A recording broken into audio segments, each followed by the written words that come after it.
Good morning. It's 20 to 6. I've been up for an hour.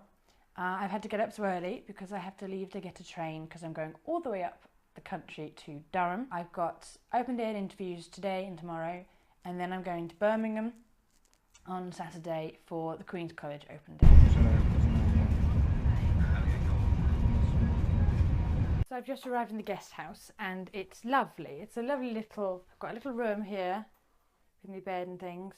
And a little sitting room and ensuite and things. We stopped at Doncaster and the train broke, so we had to end up moving to a new train, so I was 45 minutes late. Always have contingency time because I'm now just in time to be able to get there for 1:45, which was when I was supposed to be arriving in the first place. I'm going to march over there now and settle in later. So I had 2 interviews today, and the lovely Isaac has been showing me around, and I've met loads of people in the common room stuff. And I just want to take you out here because look at how pretty. I'm literally right next to the college, and I mean this is, look at this. It's just ridiculous how pretty this is. I mean, it's a sunny day, so everything looks better on a sunny day, and I must remember that, but it's still just lovely. I've just left Cranmer Hall and I've had a great day. I really have. It was a terrible start and I was rushing there to get there, but I got there on time and I had 2 interviews. I mean, the first one was more me interviewing her telling me about the place, and I really liked her. It was a really good start. I had a really lovely guide chaperoning me around for the day, and he's been lovely, and then he introduced me to some people. I basically spent the day with them after the first interview with her, and then lunch, and then the second interview was a bit more interrogating me a little bit, going through my paperwork that I sent them, looking at it from an academic point of view, because he was one of the tutors. And then I spent the afternoon sitting on the lawn in the glorious sunshine, as you saw the beautiful sort of setting that they're in. We just sort of chatted and they told me a lot about Cranmer, and then we didn't talk about it anymore. We just hung out as young people, and it was really lovely. And there was evening prayer in their lovely chapel, dinner, and then a drink. And it's been really lovely. And this place is so like home. I'm just walking the streets of Durham. I'm just like, oh my god, it's a bit like Cambridge, but with like slopes and hills. But I'm very tired.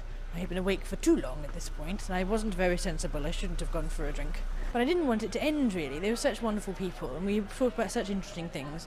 And then some things that were just nothing, and we were just having fun. See you in the morning. The last thing I've got to do is morning prayer and breakfast.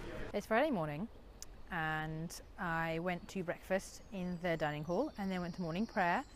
Because it's a Friday, they were doing sort of free-form Friday, rather than doing it from the Common Worship Daily Prayer book, which they normally do. So it's very sort of contemporary evangelical worship, which I still find so difficult to even relax into, let alone pray into. I had sort of hoped to see the sights and go around the city and things, and I'm going to have a wander. The main attraction would be the cathedral. However, I am in Durham the weekend that they are filming The Avengers at Durham Cathedral, so the cathedral is shut.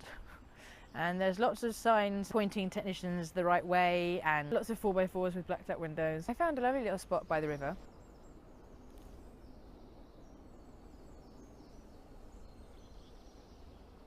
It's the sort of spot I've been thinking about trying to find, that me and my spiritual director have worked out that I kind of need.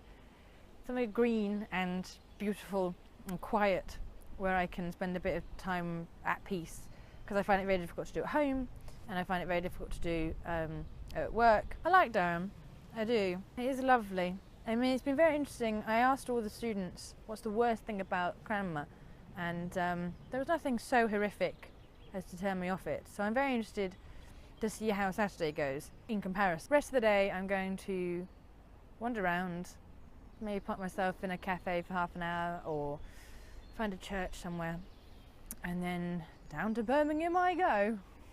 So Queen's College. I'm a lot less enthusiastic about this place. I don't want to talk too loudly, but I'm basically sure I don't want to go here. I don't know if I'd be happy here. So that's basically where I'm sitting, and I literally worked that out before we'd finished tea, before they even introduced themselves. Just the general vibe is awkward for me. It's not the right place for me. I don't think so. I'm going to keep an open mind and talk to people, and we have to do one of these informal chats again with one of the staff, so I'll definitely sort of come at that in a sort of still trying to contemplate if this place is for me. Not make my decision yet. But, you know, we're not even halfway through the day yet, and I'm basically there. I'm back at Birmingham New Street Station for what seems like the umpteenth time this week. I was here last weekend and I've been through here too many times. Anyway, I'm feeling more positive than I was in that clip. I still don't think Birmingham would be right for me. I like the city Birmingham, but Queen's Foundation is outside the city. And it's in a lovely leafy place, but it's this small contained bubble. So I had this conversation with the principal. He was telling me about what sort of options we do. He was asking me a bit about things. And the fact that Lucy is a governor there and SJP vibe is kind of what they're sort of going for, really. And that was nice, and it was a lovely conversation. And I tried to be really nice and polite and engaging and really think about if I came there. But no. I don't want an SJP vibe. I want something to challenge me. I want to leave that bubble that I've been in. So as much as I like this city, I'm probably not going to Queen's Foundation. Durham was so positive and Birmingham has felt so negative. I think it's so obvious. I don't think I should push myself to try and be, weigh it up. Obviously I will pray about it, and if something comes out in prayer that I need to weigh up, fair enough, but I'd be very surprised if it turned up anything. So they're going to be in contact and send me a letter that says, if you get through your BAP, you're very welcome to come, let us know if you want to take up our offer. And I'll just have to write back to them. Then it's my paperwork in, and then it's the BAP, and then it's waiting, and then it's the decision, and then it's reading the report and doing the feedback. But I'm really glad I saw them in quick succession. That really worked for me, because I would have lost that sense. I would have forgotten. And Durham's far away from the south, where most of my life is. So if I get through the BAP and I take up the offer at Durham, it's going to be an interesting life change. But I'm not contemplating that. There's no point in contemplating it. This whole trip has been in this hypothetical, if I get through my BAP, where should I go for college? So it's not really real yet, but it may be. So I think I know what I'm doing. And last thing, I forgot to say that my brother is tonight, while I'm on these trains, going to be going for the UK welterweight amateur championship in MMA. So I'm going to link to his channel here and check him out.